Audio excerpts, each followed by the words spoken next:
عزیزان ملت اسلامیہ، اللہ رب العزت نے اپنے بندوں کی ہدایت کے لیے انبیاء کرام کا مقدس قافلہ دنیا کے اندر مبعوث فرمایا۔ سب سے پہلے حضرت آدم علیہ السلام دنیا میں تشریف لے کر کے آئے اور ہمارے مصطفیٰ جناب احمد مجتبیٰ محمد مصطفیٰ صلی اللہ تعالی علیہ وسلم ظاہری اعتبار سے سب سے آخر میں تشریف لے کر کے آئے۔ حضور نبی اکرم نور مجسم سید عالم صلی اللہ تعالی علیہ وسلم نے 40 سال کی عمر مبارک میں نبوت کا اعلان کیا۔ حضور نبی کریم نور مجسم سید عالم صلی اللہ تعالی علیہ وسلم نے اسلام کی تبلیغ فرمائی۔ حال یہ ہو گیا 40 سال تک عرب کے لوگوں نے، مکہ والوں نے سرکار کے کیریکٹر کو دیکھا، اس کے باوجود اسلام لانا تو دور کی بات ہے، سوائے چند حضرات کے اسلام لانے کے بلکہ سرکار کی جان کے دشمن ہو جاتے ہیں۔ رسول پاک صلی اللہ تعالی وسلم نے 53 سال کی عمر مبارک میں مکہ المکرمہ سے ہجرت فرمائی۔ سرکار مدینہ منورہ تشریف لے گئے اور 63 سال میں اللہ کے رسول کا وصال پرملال ہو گیا۔ جب سرکار کا وصال ہو گیا تو یہ سوال اٹھا کہ خلیفہ کس کو بنایا جائے، رسول پاک کا نائب کس کو مقرر کیا جائے۔ تو حدیث پاک کی مشہور کتاب بیہقی شریف میں ہمیں ملتا ہے، حضرت ابو سعید خدری رضی اللہ تعالی عنہ سے روایت ہے کہ خلافت کا معاملہ حل کرنے کے لیے کہ رسول پاک کا خلیفہ کس کو بنایا جائے، تو اس سلسلے میں حضرت سعد ابن عبادہ کے گھر پر میٹنگ رکھی جاتی ہے، جس مجلس میں حضرت صدیق اکبر موجود ہیں، دیگر صحابہ کرام موجود ہیں۔ حضرت سعد ابن عبادہ کے گھر پر بہت سارے صحابہ کرام موجود ہیں۔ ایک انصاری صحابی کھڑے ہوتے ہیں، ارشاد فرماتے ہیں، اے مہاجرین، آپ جانتے ہیں اگر رسول پاک صلی اللہ تعالی علیہ وسلم کہیں پر آپ حضرات میں سے کسی کو عامل مقرر فرماتے تو ساتھ میں کسی انصاری صحابی کو بھی بھیج دیا کرتے تھے کہ ایک خلیفہ مہاجرین میں سے ہونا چاہیے اور ایک خلیفہ انصار میں سے ہونا چاہیے۔ مہاجرین وہ جو مکہ المکرمہ چھوڑ کر کے اللہ رسول کا حکم پورا کرتے ہوئے مدینہ منورہ تشریف لے کر چلے گئے، وہ مہاجرین ہجرت کرنے والے، اور انصار وہ صحابہ کرام جنہوں نے مکہ المکرمہ سے آنے والے حضور کے ساتھ جو صحابہ کرام آئے تھے ان کی بہت زیادہ مدد فرمائی، وہ انصار صحابہ کرام رضی اللہ تعالی عنہم اجمعین ہیں۔ اس کے بعد ایک اور صحابی کھڑے ہوتے ہیں اور وہ بھی اسی قسم کی گفتگو فرماتے ہیں۔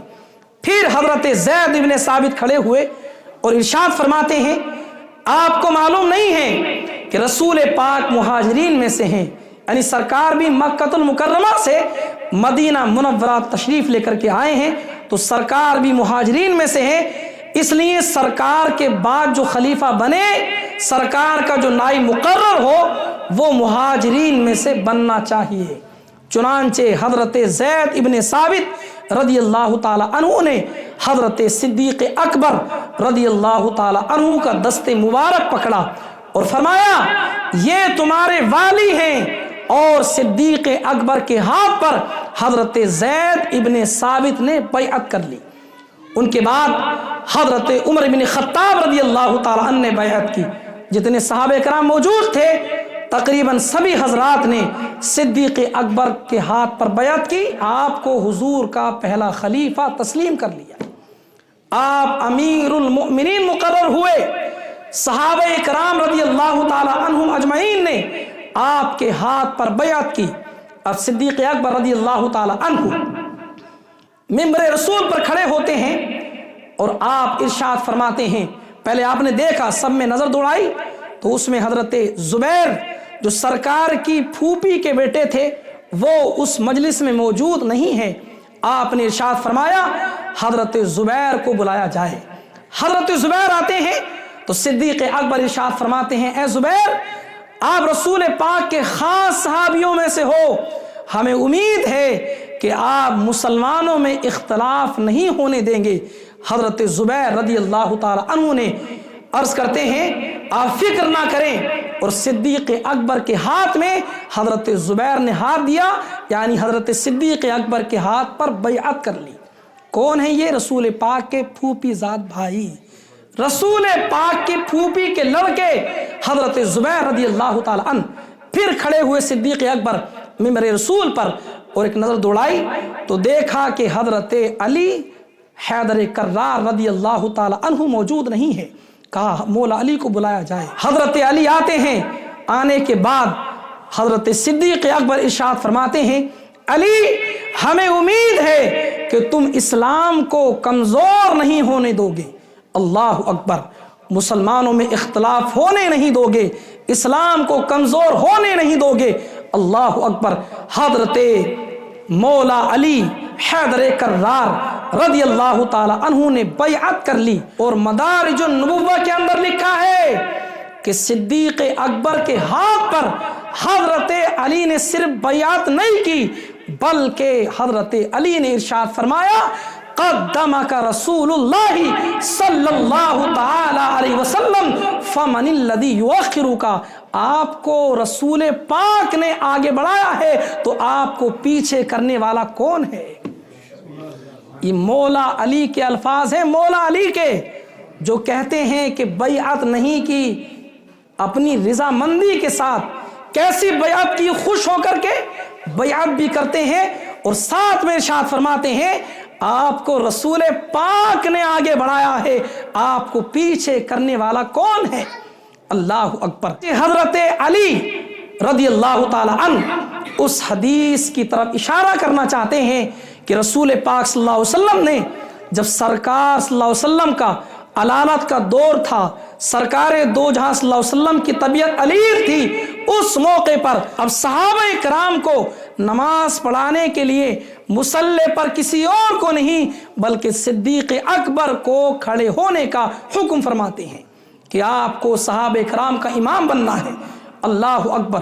حضرت صدیق اکبر رضی اللہ عنہ کے بارے میں حضور نے فرمایا، جب سرکار کی طبیعت سخت علیر تھی، حضور نے فرمایا مری ابا بکر، حضرت عائشہ صدیقہ جو ان کی بیٹی ہیں ان سے فرمایا مری ابا بکر یصلی بالناس، اے عائشہ ابو بکر کو حکم دو وہ لوگوں کو نماز پڑھائیں، ابو بکر کو حکم دو وہ لوگوں کو نماز پڑھائیں، ابو بکر کو حکم دو لوگوں کو نماز پڑھائیں۔ حضرت عائشہ صدیقہ رضی اللہ تعالی عنہا عرض کرتی ہیں یا رسول اللہ وہ نرم دل ہیں، آپ کے مصلی پر کھڑے نہیں ہو پائیں گے، آپ کی جگہ کھڑے ہوں گے تو آنسو نہیں روک پائیں گے۔ اللہ اکبر۔ سرکار نے 3 مرتبہ حکم دیا مری ابا بکر یصلی بالناس۔ بہت ساری حدیثوں میں ہے، یہ حدیث خود بخاری شریف کے اندر موجود ہے۔ 17 نمازیں حضرت رسول پاک صلی اللہ علیہ وسلم کی طبیعت سخت علیر تھی تو حضور کا حکم پا کر کے سرکار کے مصلی پر کھڑے ہو کر کے سرکار کی موجودگی میں 17 نمازیں صدیق اکبر نے پڑھائی ہیں۔